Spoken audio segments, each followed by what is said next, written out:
First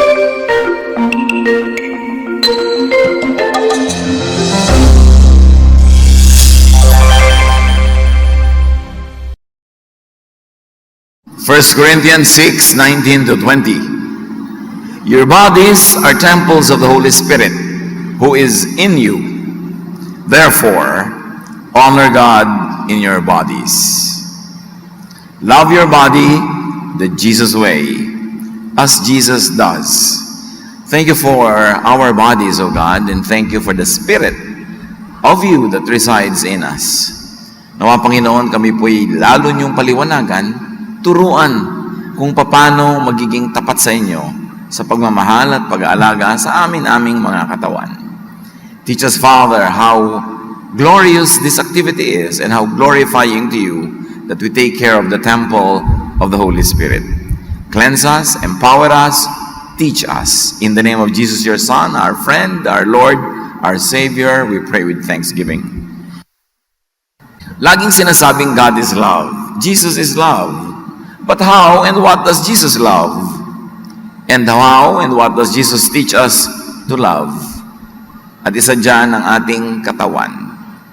Maraming spiritualities, maraming religious points of view, nagdi-demonize sa katawan. Minamasama ang katawan, pinapabayaan ang katawan na para bang kalaban ng kabanalan ng ating katawan. Subalit mahal ni Jesus ang katawan na ito. At ito'y nilikha ng Diyos Ama, ng Panginoon, kaya dapat mahalin. Mark 6:31, subalit napakaraming taong dumarating at umaalis at hindi na nga nila makuhang kumain. Kaya't sinabi ni Jesus sa mga alagad, magpunta tayo sa mataong lugar upang makapagpahinga kayo ng kaunti. This is ministry.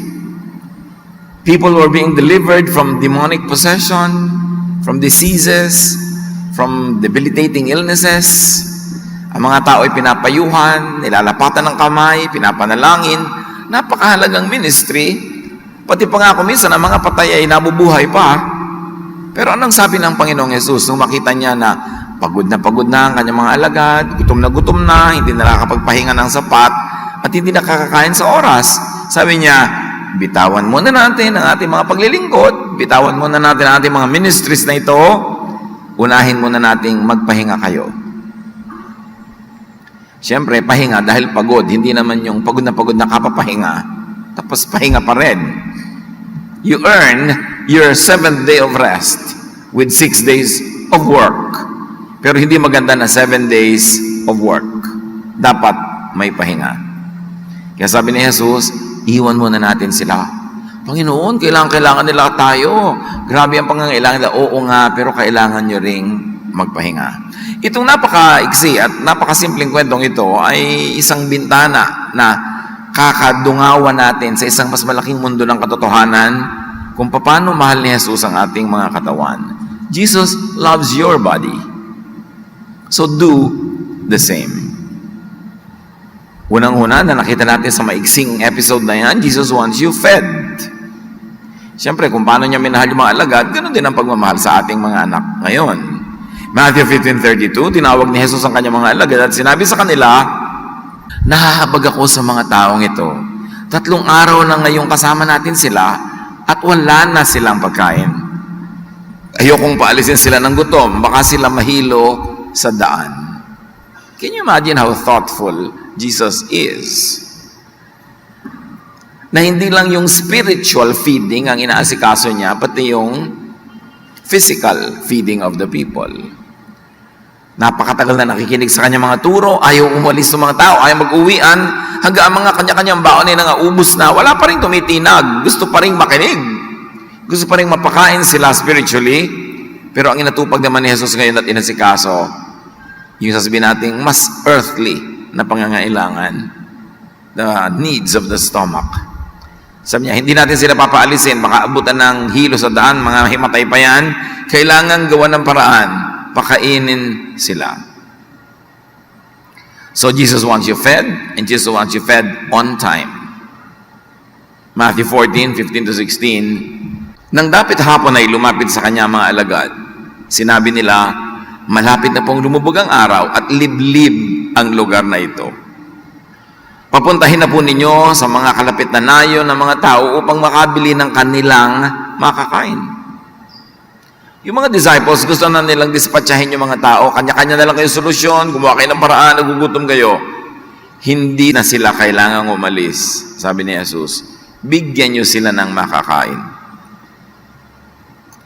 So while the disciples wanted out of the responsibility of having to feed them, Jesus said, no, nobody leaves. Pakainin sila. John 21:9, 12-13, pagkaahon nila sa pampang ng mga disipulo na nangisda, nakakita sila roon ng isdang inihaw sa nagbabagang uling at ilang tinapay. Hali kayo at mag-agahan kayo, sabi ni Jesus. Lumapit si Jesus, kinuha ang tinapay at ibinigay sa kanila. Ganon din ang kanyang ginawa sa isda. Ito ay matapos ang Panginoon ay bumangon na wala sa kamatayan. You would think that He would be very, very focused on heavenly issues. Highly, purely spiritual matter. At yung kanyang mga disipulo naman, kung ano man ang dahilan ng isda uli, dahil wala si Jesus, di nila kapiling, either they were going back to their old trade or out of necessity, they had to fish. Pero pag-ahon nila, pagdating nila sa pampang, merong mainit pa na barbecue, inihaw na isda. Si Jesus ang nag-ihaw. How sweet. Inisip niya na kailangan na nila mag-agahan, kaya handa na ang pagkain. The Lord of heaven and earth rose from the dead, tapos nag-ihaw ng isda. That is a statement. Dapat nating makita kung gaano minamahal ni Jesus ang ating katawan, kaya dapat din mahalin natin ang ating katawan. Sa pamamagitan ng pagpapakain sa tamang oras ng tamang pagkain. Kung minsan ay sobra tayong nalilibang sa ating trabaho, sa ating ginagawa, o sa ating kung ano-ano man, tapos ginugutom natin yung katawan, hindi yun God-glorifying. Yung sobrang pagdidyeta na wala nang katarungan, nagdusa na yung katawan, hindi rin magandang gawin yan, lalo't hindi under proper medical advice. Maraming dahil sa pagpapabaya sa kanilang pagkain at inumin ay nahihimatay o namamatay o nagkakaroon ng mga serious damages sa katawan. Bihirang isipin natin na ang katawan ay isang banal na bagay sapagkat ito ay nilikha ng Diyos at ito ay tinitirhan ng Espiritu niya. Matthew 12:1, isang araw ng pamamahinga, dumaan sina Jesus sa triguhan o taniman ng trigo. Nagugutom ang kanyang mga alagad noon, kaya sila'y kumuha ng mga butil ng trigo at kumain yon. In-emphasize Sabbath day. So, hindi sila pwedeng mag-ani, hindi sila pwedeng pumitas kahit anumang butil, pero dahil nagugutom sila, ay pumitas sila at hindi sila sinaway ni Jesus. Kasi nagugutom sila, dapat silang kumain kahit Sabbath. Hindi siyempre papayag ang mga spiritual leaders, ang mga religious leaders of Israel sa ganon. Sa kanila, mahalaga yung Sabbath. Magutom ka na kung magugutom, Sabbath ngayon. Pero hindi. Pinayagan sila ni Jesus. Sabi niya, Sabbath was made for man, not man for the Sabbath. But Sabbath should benefit you. The observance of the Sabbath should benefit you. You should not serve the Sabbath itself to the point of suffering. So Jesus wants you fed also in time. Not only on time, but also in time. Yung swak sa pangangailangan, yung parang tiyempong-tiyempo, kung anong pangangailangan. Kaya nung ang isang batang namatay na, matapos ang maraming araw ng pagkakasakit, therefore hindi nakakain yun, walang gana, hindi makadigest, binuhay ni Jesus. Pagkabuhay ng bata, matapos ang isang grand, earth-shaking miracle, Mark 5:43, iniutos niyang bigyan ng makakain ang bata. The greatness of a deed, of an act, does not eclipse the little details that Jesus is focused on and that is feeding this famished little girl. So napaka-importante kay Jesus ang ating katawan. Needless to say, dapat din natin itong bigyan ng halaga at ang katawan ng ating kapwa. Kung tayo ang employer, tayo ang merong kapangyarihan, merong impluensya, dapat tayo ang unang nag-aalaga sa sikmura ng ating mga tauhan.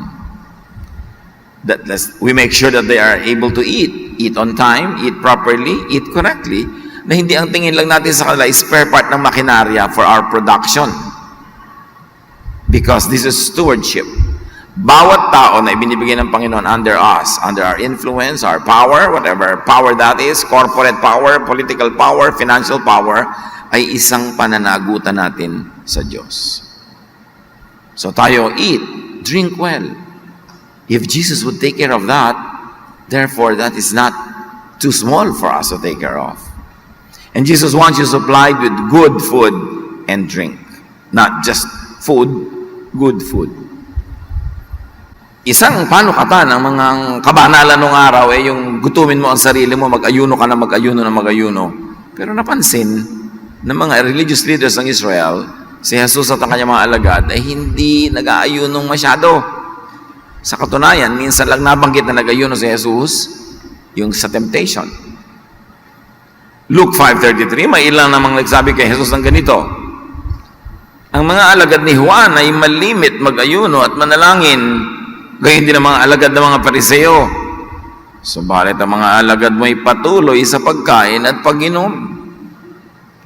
Napansin nila, habang ayuno ng ayuno yung mga disciples ni John at ng mga Pharisees, ang mga disciples ni Jesus, kumakain sa oras at umiinom at laging nasa mga handaan at nagsasaya, and they enjoy food and drink. And we must never forget that the first miracle of Jesus was turning water into wine. Again, that's a great statement. Bakit hindi ang first miracle niya ay nagpalakad ng lumpo, bumuhay ng patay? Bakit hindi isang napakadakilang bagay, nagpalayas ng mga masasamang espiritu? Tubig, ginawang alak. Yun lang, paghihimalaan pa? But it's a statement. Sa hirap ng buhay ng mga tao nung araw, bihirang-bihira silang makakain ng masarap na pagkain at makainom ng masarap na alak. Kasi 99% ng mga tao noon, mga dukha. Lahat ng paghihirap nila para lang sa mayayamang may-ari ng mga lupa at sa mga matataas na opisyalis ng gobyerno at templo. Yung mga hayop nilang pinapataba, ino-offer pa nila sa temple. Sinong kumakain ng mga yon? Eh di yung mga pare. Konti lang naman yung sinusunog dun ng mga portion. Yung mga iba na, lagi na lamang na pagkain yun ng mga pare. Kaya nga ang utos, laging the best parts ang i-offer mo. Eh sila yung kakain. Ang mga tao, bihira na makakain na masarap. Ganun na lang ang pagmamahal ni Jesus sa mga tao na kinailangan niya maghimala para huwag maputol agad yung party. Siyempre, wala nang wine, uwian na. Wala pang nanalo, uwian na. So sabi niya, kailangan ituloy na rin ito. Of course, Mary suggested, sabi niya, they have no more wine. It was a very strong suggestion. This fun will be cut short, the happiness will be cut short, and they will have to go back to their horrible, mundane existence. Balik na naman sila sa mga back-breaking work nila until the next wedding comes along. At that was not too small for Jesus to do a miracle. A miracle for, and a miracle on. It was important enough. You know what is so nice about Jesus? What is important to you is important to Him. Hindi niya sasabihin, yan lang. Kumisa nga, asawa mo, natatakot ka sa daga. Sasabihin, yan lang. Nakatakot ka na. Pero kung kay Jesus, natatakot ka pala, naiintindihan kita. Hindi ko mamaliitin ang takot mo. Napapagod ka pala, pagpapahingahin kita. Nagugutom ka, pakakanin kita. At gusto mo pang humaba ang pagdiriwang, I will make a miracle. Kung kailangan, para matuloy yun. How much do we really know Jesus? At yan ang ating lagi na lamang na ipinaggigiitan, that we get to know the real Jesus more and more. 1 Timothy 5:23, huwag tubig lamang ang inyong inumin. Uminom ka ng kaunting alak para sa madalas na pagsakit ng iyong sikmura. Ito naman ang payo ni Paul kay Timothy. Laging masakit ang tiyan mo, laging nasisira ang tiyan mo. You know, alak is disinfectant. Alak balances the body's chemistry when taken in correct amounts at correct times. Sabi niya, drink it. I'm very concerned with you sa ginagawa mo, sa mission mo, pero concerned din ako dyan sa kalagayan ng iyong sikmura. Balance your body chemistry with the correct food and drink. Yung iba naman, too much alak, kaya nasisira na yung atay, kaya tumataas ang blood sugar, nalalasing, nakakagawa ng mga kung ano-anong kabalbalan, yun ang masama. Pero kung pang-balance, pampasarap ng pagkain, kitang-kita natin yung example ni Jesus. And yet, wonder of wonders, bakit minamasama masyado ng church ang alak? Table wine, especially, para napakalaking kasalanan. Si Jesus nga, miracle ang ginawa niya doon. Ang masama ay malasing. Pagkatapos mga away kayo, manggulo, mang-rape, sunugin ang bahay, gulpihin ang asawa, takutin ang anak, yun ang masama. But table wine for good dining, miracle pa nga ang ginawa doon. Itinatago pa nung kumisa ng mga iba yung mga teaching na yun, ayaw ituro, baka mag-inuman yung mga taga-church. Hindi naman lasingan na pinag-uusapan table wine. Of course, in the Middle East, pag special yung meal, may wine. In fact, sa France ka, pag uminom ka ng tubig habang kumakain, sasabihin sa'yo, we use water for washing and swimming because good food entails good wine. And yet, we demonize many things that Jesus never demonized anyway. But going back to the love for body, Jesus wants you taken away from too much stressors. Kaya nga yung naglilingkod sila sa mga tao, stress yun What many people don't realize is, pag nag-minister ka sa kanila, na-stress ka. Kasi may need sila. You empathize with them. You feel with them. You feel for them. So, na-stress ka. Yung mag-counsel ka lang ng isang tao, dahil mo pang nakipag-boxing sa 3 champion. Kakapagod talaga. Parang sinipsip ang dugo mo. Hindi ganun kadali mag-minister to people. Kaka-stress. Kasi, ay, salamat po, Pastor, lumawag ang dibdib ko. Oo nga, dahil dibdib ko ang sumikip. Dahil sinabi mo sa akin lahat yung problema mo, naging problema ko na, talagang lulawag ang dibdib mo kasi dibdib ko ang sumikip. Natural. Merong transference, merong balancing di ba? Imumove to the other side of the equation, di lilipat yun. Kaya yung mga problema ko, takot-takot na pinapakinggan, alam nyo, maraming counselors, may mga ulcers, maraming counselors, nagkakaroon ng mga cancers.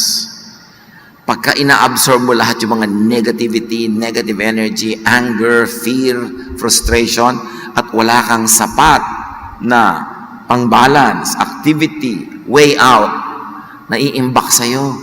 Kaya maraming counselor, nagkakaroon ng mga grabing sakit pagka hindi nagkakaroon ng sapat na pang-balance. Kasi laging kailangan balance.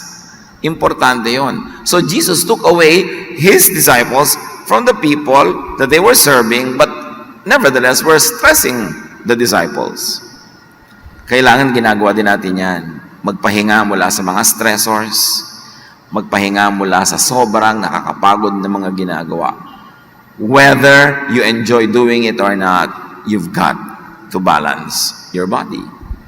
Mark 2:27, sinabi rin ni Jesus, itinakda ang araw ng pamamahinga para sa tao, hindi nilikha ang tao para sa araw ng pamamahinga.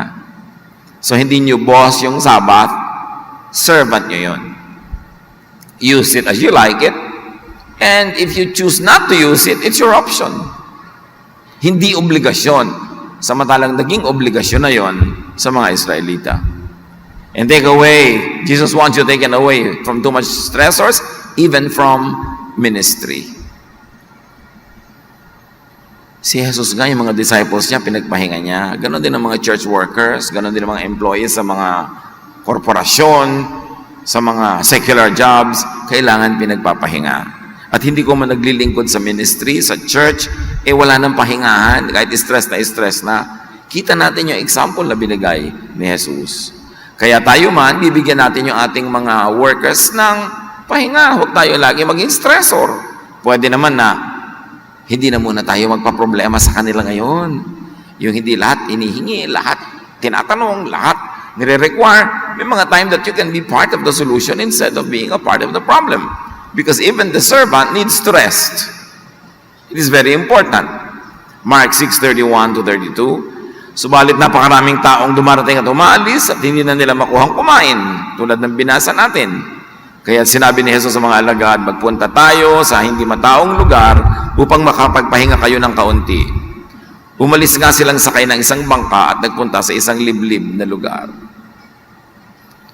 Ito pa bisyo ng mga Kristiyano, Pastor, meron po kaming pagtitipon, kainan, handaan. Iniimbita po namin kayo. So, wow, sarap naman, kainan, handaan. O sige, ay siya nga po pala, mag-message naman po kayo. Mag-message. Alam mo ba kung ilang araw ginagawa ang isang message? Ilang araw nire-revise. Iimbitahin mo ako sa party mo, pag may messagein mo na naman ako. Puro kabanalan. Meron pa, may sakit yung pastor, Diyos ko, pagalingin niyo po siya para marami pa po siya mapaglingkuran. Ha? Hindi mo na ba ako gustong gumaling for my sake dahil lang mapaglingkod ko rin ko pa ang iba? Hindi ba ako pwedeng ituring na tao? Lagi na lamang napahabain mo po ang buhay niya para marami pa siyang matulungan. Hindi ba pwedeng pahabain niyo po ang buhay niya para ma-enjoy niya ang buhay niya? Bisa sobrang stress ang ibinibigay natin sa ating mga lingkod. No? Yung bang papupuntay mo sa event, hindi mo ba alam na pag meron kang event, kahit pa yun ay picnic, kahit yun ay party, pagka pinag-speak mo yung pastor, magsusuot yun ng correct attire na naman. Gusto na sana niyang magsando na lang sa event mo, ay pinag-speak mo, nakabarong Tagalog na naman. Diba? Naka-formal na naman. May mga requirement yung pagsasalita, may mga kailangan. Tapos kainan na kayo, nag-enjoy kayo, parang magsasalita mamaya yung speaker. Pero habang hindi pa siya nakakapagsalita, hindi pa siya nare-relax. May mga speaker na hindi pa kumakain habang hindi pa nakakapag-speak dahil baka magkatinga. Baka mabusog, baka dumigay-digay habang nagsasalita. Kaya hindi niya ma-enjoy yung event niyo talaga kung bibigyan niyo siya ng gawain na ganun. So mamili ka, pag-speakin mo siya pero huwag sa party. Lalo nagkakainan yung iba tapos nag-i-speak siya, ganun. Ano siya? Clown? Mascot? Dapat binibigyan natin si Jesus, pinagpahinga niya yung mga workers niya eh. Importante na binibigay din natin gano'n. Hindi ko mo gawain kabanalan, kahit magdusa ka dyan, kabanalan naman yon. Jesus was not like that. Dapat mas maka-Jesus ang pananaw natin sa isa't isa. And Jesus wants you rested, obviously. Matthew 11:28 to 30, come to me all of you who are weary and burdened, and I will give you rest. Take my yoke upon you and learn from me, for I am gentle and humble in heart, and you will find rest for your souls. For my yoke is easy and my burden is light. Dapat yata life verse natin yung Matthew 11:28 to 30. Sa daming ulit ko na yan na binanggit dito, siguradong sa ulo na nyo dapat eh. Kasi yan ang central teaching ni Jesus. Rest. Kapahingahan. Yun ang gusto niyang ibigay sa tao. So rest on time. Yung mga iba sobrang pagod ng pagod. Magbakasyon ka naman. Hindi, after 10 years pa ako magbabakasyon, talagang iniipon ko tuloy. Paano kung sa 9th year namatay ka na sa pagod? Hindi ka na nakapag-rest doon sa 10th or 20th year. Kaya yung Sabbath every week eh. Every 6 days of work should be broken by a day of rest. And then every 4 weeks of work in a month should be broken by a nice weekend of rest. Or even weekday, kung kaya nyo gawin sa weekday. And then, the 12 months of the year must be broken by one long vacation na enjoyable. Hindi nyo iipunin lahat ng pagod para isang one-time, big-time bakasyon because it might not come. Matuto tayong makapagpahinga kahit konti, sa ilang minuto, sa isang araw, ilang oras, para laging merong pahinga. Hindi yun katamaran. If it is earned and well-deserved, it is a holy vocation to rest. Kasi pag rested ka, mas nakakapaglingkod ka pa. Mas productive ka later. Kaya mahalaga yun. Jesus wants you to love your body. Not in a narcissistic way, na self-worship, na wala ka nang ginawa, kundi bilangin kada kaloring kakainin mo, nakakapagod ka ng kasama sa dinner dahil bilang ka ng bilang. Yung may general rules ka lang on how to eat healthfully, That should be good enough. Pero alam nyo, dahil kailangan nating pakainin at ipahinga ang ating katawan, we should work. Work well so you can earn your food, your drink, and your rest. Kaya balance yung utos 6 days you shall labor, and on the 7th day you will rest. Ibig sabihin, by the 7th day, you would have already earned what it takes to rest and to feed yourself every day in the following week. Mahalaga sa pag-aalaga ng katawan is to earn. Because you need food, you need drink, you need medication, you need vacations, you need clothes, you need everything, and you've got to earn it. Kaya kasama sa tunay na responsibility sa pag-aalaga ng sarili is to earn. Siyempre, ang mga exempted lang, too old, too young, or too sick. But if you're none of those, make a living so that you will deserve your vacations and you will earn your food. And balance your work with rest and eating and drinking. Yan ang mga laging sinasabi ni Solomon. And Solomon is probably the best equivalent to Old Testament Jesusness. Of all the wise men in the Old Testament, si Solomon lang ang nagturo ng kumain ka, uminom ka, magpahinga ka, mag-enjoy ka sa buhay, which is actually an echo of what Jesus would say later. Although nauna siya in terms of time. That's why he was called the wisest man. Binalas niya ang lahat. Sabi niya, I worked well, I planted vineyards, I collected this and that, I worked hard, and I enjoy well. That is what God would like us to do in this life. Balanced. Ecclesiastes 5:18, ito ang isang mabuting bagay na aking nakita. Sabi ni Solomon, nararapat lamang na kumain, uminom, at pakinabangan ng isang tao ang bunga ng kanyang pinagpaguran sa mundong ito. Sa maikling panahong ibinigay sa kanya ng Diyos, ito ang ating bahagi. Sabi niya, napakaiksi ng buhay ng tao. Tad-tad pa ng problema. Pero alam nyo, ang mahalaga mabalance yan. Kumain ka ng mabuti, uminom ka ng masarap, makapagpahinga ka ng maganda, makapagsuot ka ng mga comfortable clothes. Sabi niya, always wear white, which of course he meant linen, which was the most comfortable textile known in his time. Sinabi niya ang lahat ng gayon. Sabi niya, ito ang pambalanse natin sa lahat ng dagok at hirap ng buhay. To have breaks, little breaks that are fun and enjoyable because it will see you through the many hardships that will definitely happen in this life. Sabi ko noon, hindi mo kayang itaboy ang lahat ng mga darating na kadiliman at hirap at pagod at sakit, pero pwede mong balansihin yon na tuwing kaya mo, mag-enjoy ka sa buhay para may balance ka. Si Elisha, napakadakilang propeta, pero ano sabi niya sa Diyos? Let me die. Gusto nang mamatay nung propeta. Sa pagod, nakatulog. Pero ginising ng anghel. Uminom ka, binigyan ng inumin. At nakita niya may tinapay na mainit pa doon sa ibabaw ng bato. Kumain ka, sabi ng anghel, nasobrahan ka sa pagod. So kumain siya, uminom, natulog. Nagising uli, pinakain, pinainom, natulog. Nung magising siya muli, gusto na naman niya mabuhay. Naglakad siya ng 40 days na naman. Nagtrabaho siya ng kotakot-takot. Ayaw na niyang mamatay. Yung palang gusto niyang mamatay, gutom lang.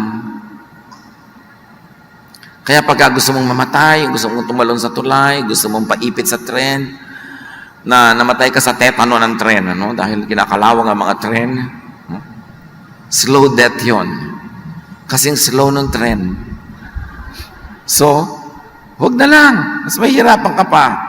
Yung mga gusto nang gumawa na wasakin ang buhay niya o huwag nang pahabain ang buhay, madalas yun, sobra lang pagod. Sobrang gutom. Naiiba pag kumain ka na. Alam nyo, body chemistry can change the way you think. Our brain is chemistry. Our blood is chemistry. Kaya nga, di ba, nakikita nyo sa mga pelikula, biglang may ipapaamoy doon sa babae nagdadaan, tulog siya agad, kaya siya nagagahasa. Kasi pag pumasok sa ilong mo, pasok sa brain mo, it affects your whole brain.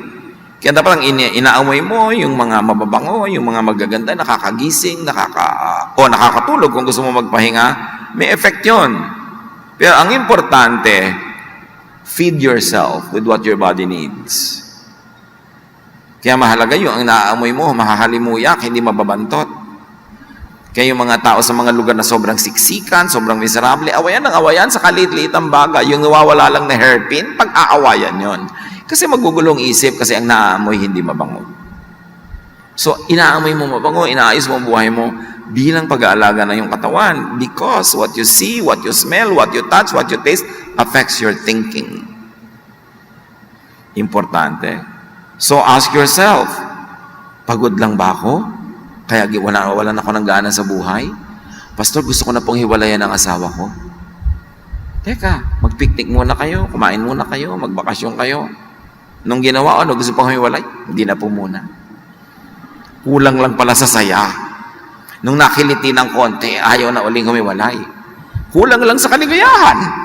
Kaya kailangan binabalansi mo ang buhay. Huwag kang gumagawa agad ng mga pasya pag ikay pagod at gutom. Malamang pagsisisihan mo yun. Jesus wants you to love your body, so love and take care of your body and do it yourself.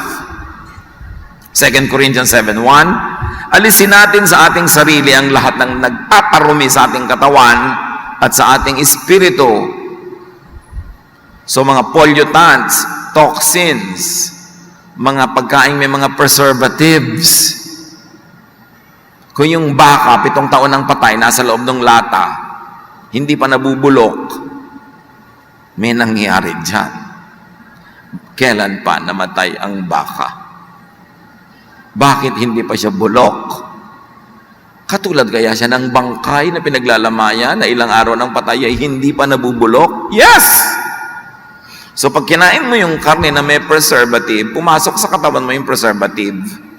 Saan ngayon susuot yun sa loob ng katawan mo? Saan siya magtatago? At pag lagi kang kain ng kain, dadami sila, mamumugad sila sa katawan mo hanggang mamaya kung ano na yung sakit mo. Kaya pag meron kayong kakainin, tanong nyo, kaya na namatay ang baka? O pagkatapos may kakainin kayo dyan, mga parang giniling na mga luncheon meat. Kaninong karne to? Dahil hindi mo na alam, durug-durug na yan eh. Di ba? Siyempre, hindi yan prime cut. Yung mga prime cut, binibenta yun as prime cut. So, ito kaya yung mga kulani. Ito kaya yung mga nunal ng baboy. Ito kaya yung mga kalyo. Ano kaya ito mga dinurog? At saka, baboy nga ba talaga to? Ano kaya ito? Magduda kayo sa mga kinakain nyo ng mga giniling. Tapos, ang pula-pula. Mahilig kayo kumain sa mga restaurant na may mga karning pula. Yung ang ninipis na parang bond paper sa nipis. Kahit naman buhay yung karne, kamamatay lang ng hayop, hindi ganun kapula. So bakit ang pula niya? Ano yung pampapula nito? Anong chemical ito? Jobos kaya ito ng sapatos? Pampablando to ng buhok?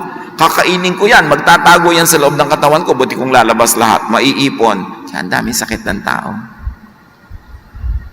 Iinom ka ng pineapple drink. Pag sinabing drink, hindi sinabing juice. Hindi yun juice.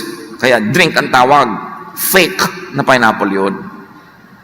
So yun ay tubig, asukal, artificial flavoring, at saka siguro isang patak ng tunay na juice. So ang ininom mo, artificial drink na nagpapanggap na pineapple juice. Pag nakita niyo yung word na drink, hindi yun juice. Kaya nga drink ang nakalagay. No? So read the labels. Kaya ang daming sakit ng tao, sari-sari ang kinakain natin, iniinom. Ang daming mga tao, mga kapatid, kasama na ilang kamag-anak ko, nangamatay ng mga kidney problem, may common denominator, lagi silang umiinom ng painkillers. Anong kinalaman ng painkiller sa kidney? I-research nyo. Mamaya. Huwag muna kayo mag-google ngayon. Mamaya pa. Dahil may kinalaman. Pagka nasaktan ka, nabugbog ka, tapos wala ka nararamdaman, may nangyayari dyan na himala. At maaring negative himala yun. Ikaw magbabayad. Biruin mo, nabugbog ka, tapos hindi ka nasasaktan. Some part of your body is paying for it without your knowledge. May payback time yan. Kaya dapat, huwag tayong inom ng inom, konting sakit ng ulo, inom ng gamot. Baka kailangan, tigilan mo lang pagbubunga nga, marirelax ka na, wawala sakit ng ulo mo. O kaya, solve mo yung problem, o ignorin mo, pero hindi kailangan laging chemical and medical yung solution. Tapos sasabihin nila yung mga nag-herb, nag-oil, alternative medicine. Paano naging alternative medicine? Ang medicine ng humanidad ng libo-libong taon. Lahat ng mga sinaunang mga sibilisasyon, itong mga gamot nila, mga herbs, mga halaman, mga bulaklak, mga oils. Western pharmaceutical medicine is only 100 years old, more or less. Yan ang alternative. Yan ang bagong-bago, hindi pa napapatunayan kung anong mga side effect niyan talaga. Kaya kailangan pinag-iingatan natin, huwag inom ng inom ng inom. Your body is the only one you have. Ang dami niyong pangarap? Check. Ang dami niyong talent? Check. Ang dami niyong mahal at gustong mahalin? Check. But you have only one body. Pag bumigay na yung body niyo, goodbye sa lahat ng pangarap, goodbye sa lahat ng plano, goodbye sa lahat ng project, kasi yung katawan niyo lang ang magdadala ng lahat ng iyon. Ganun kahalaga yung katawan. Kaya, inaalagaan. Luke 21:34, be careful, or your hearts will be weighed down with carousing, drunkenness, and the anxieties of life. Igugupo ka daw, dadaganan, hihilahin pababa ng mga alalahanin at ang mga sobrang pagsasaya, excessive, paglalasing, o kung ano-anong mga pinoproblema sa buhay. That's why part of healthful living is to simplify life.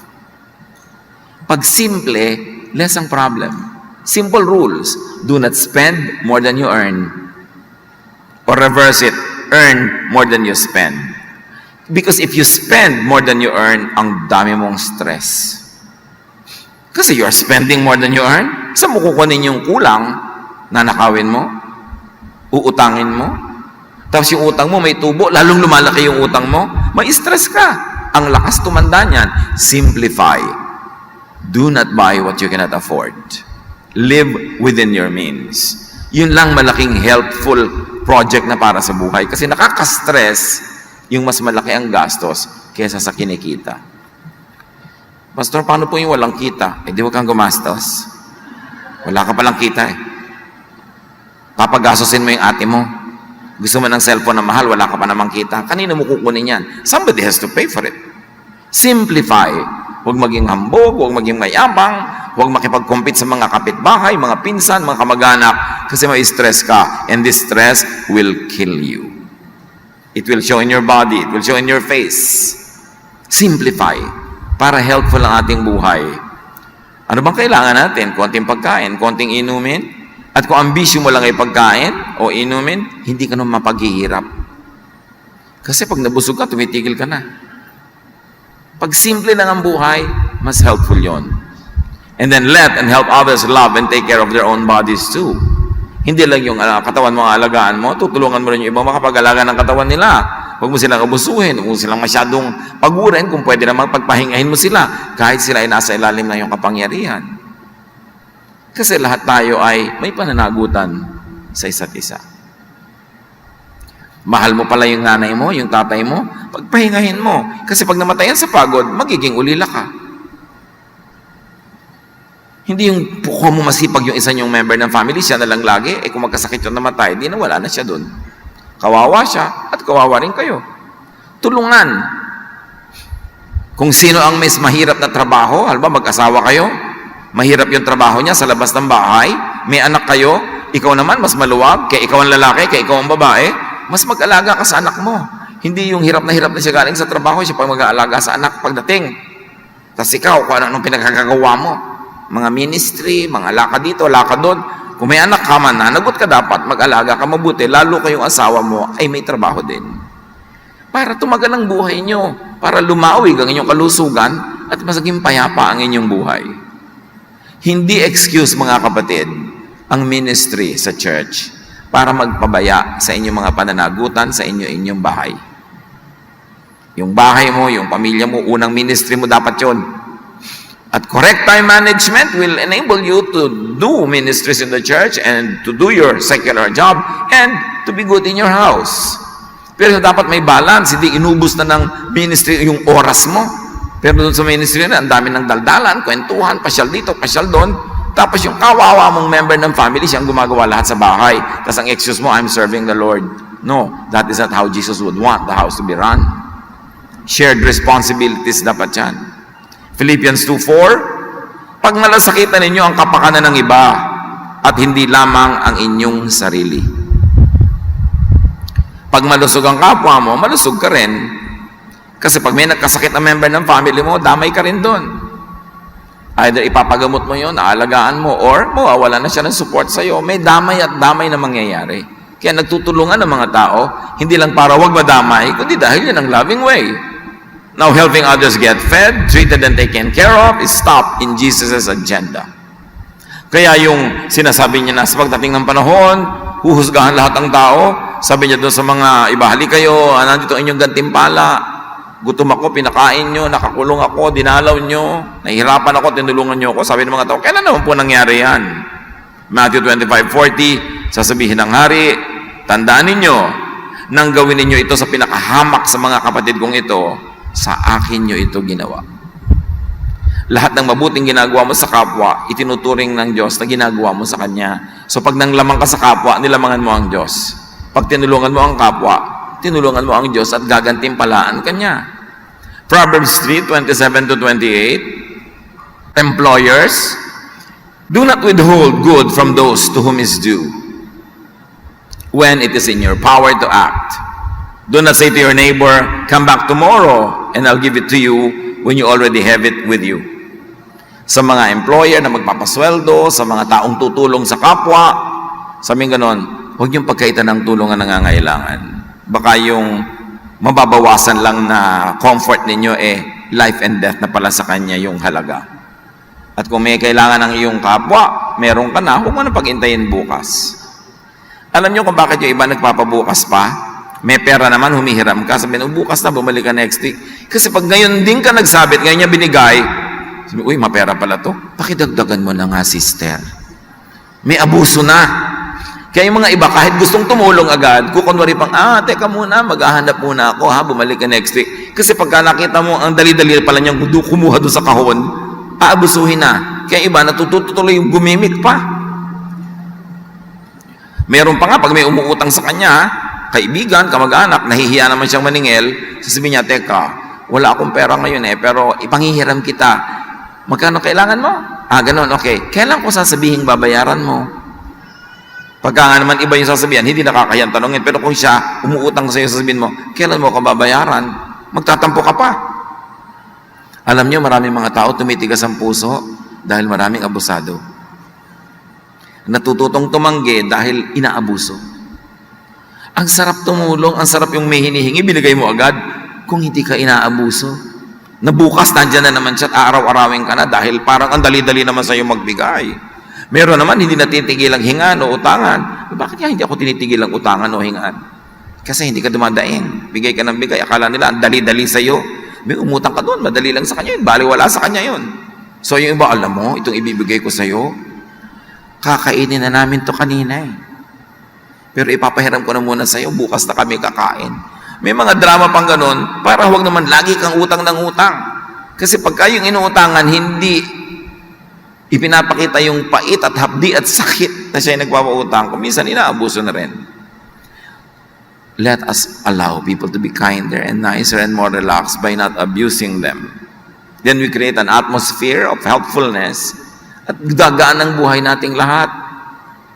Sa mga nagpapasweldo ng mga manggagawa, Deuteronomy 24:14-15, huwag ninyong ipagkakait ang kaukulang bayad sa inyong mahihirap at nangangailangang manggagawa.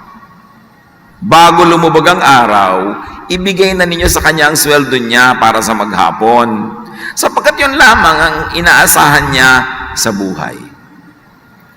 Kapag hindi nyo ibinigay agad at dumaing siya kay Yahweh, iyon ay pananagutan ninyo.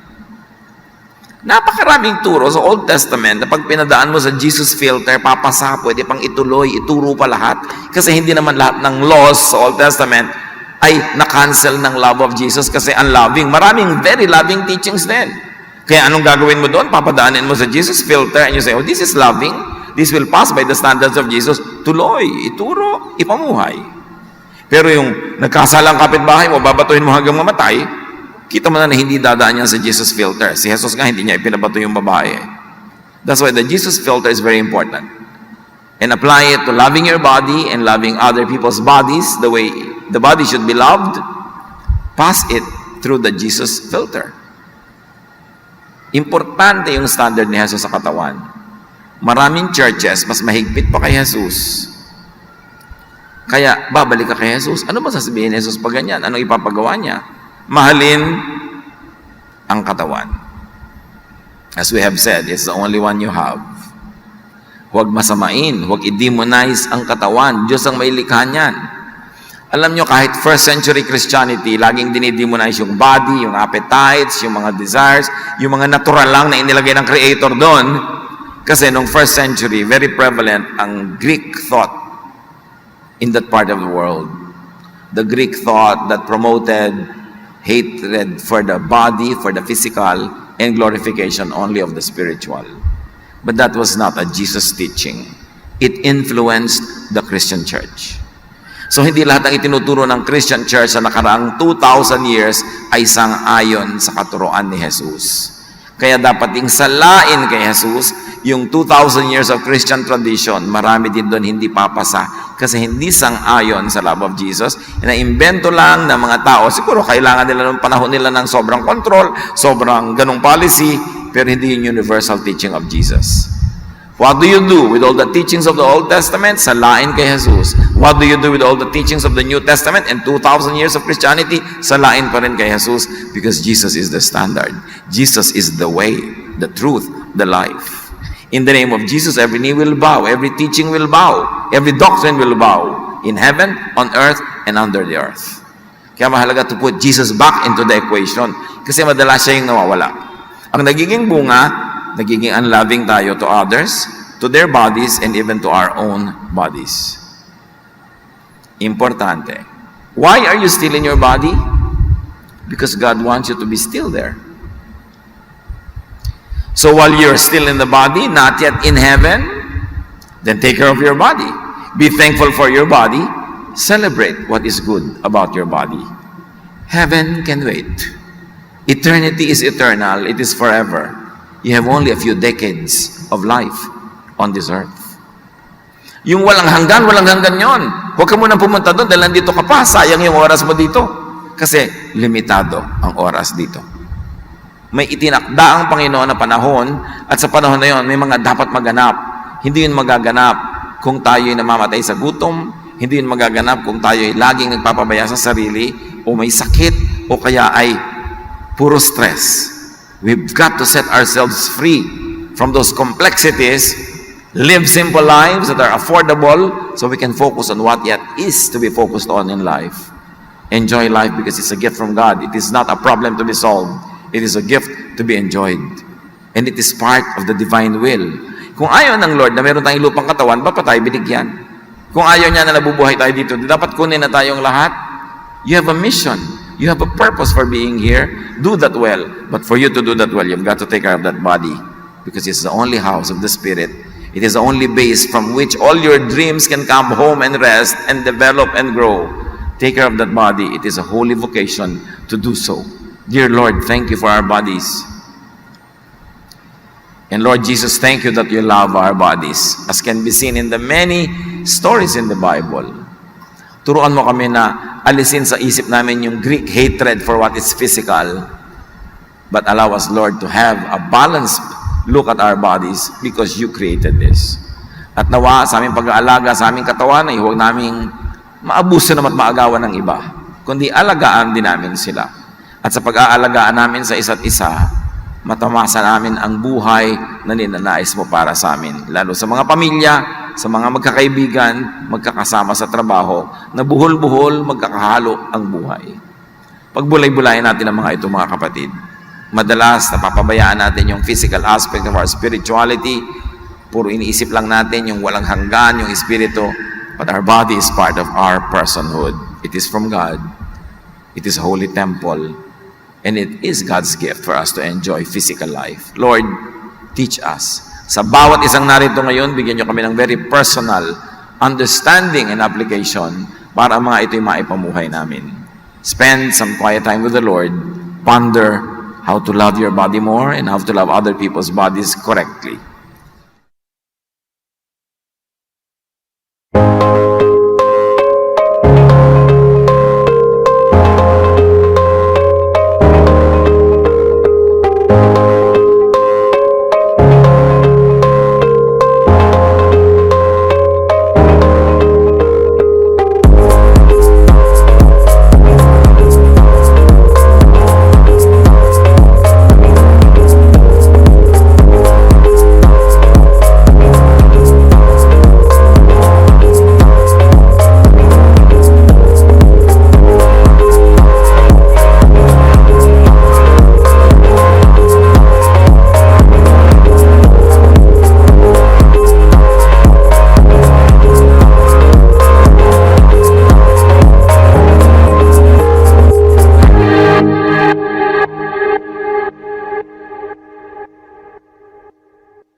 love to you, mga pamangkin.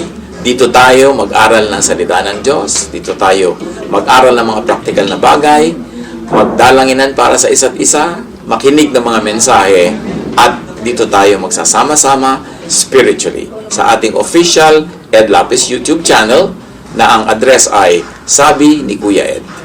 Remember, dito tayo ha, Sabi ni Kuya Ed, ang ating official YouTube channel.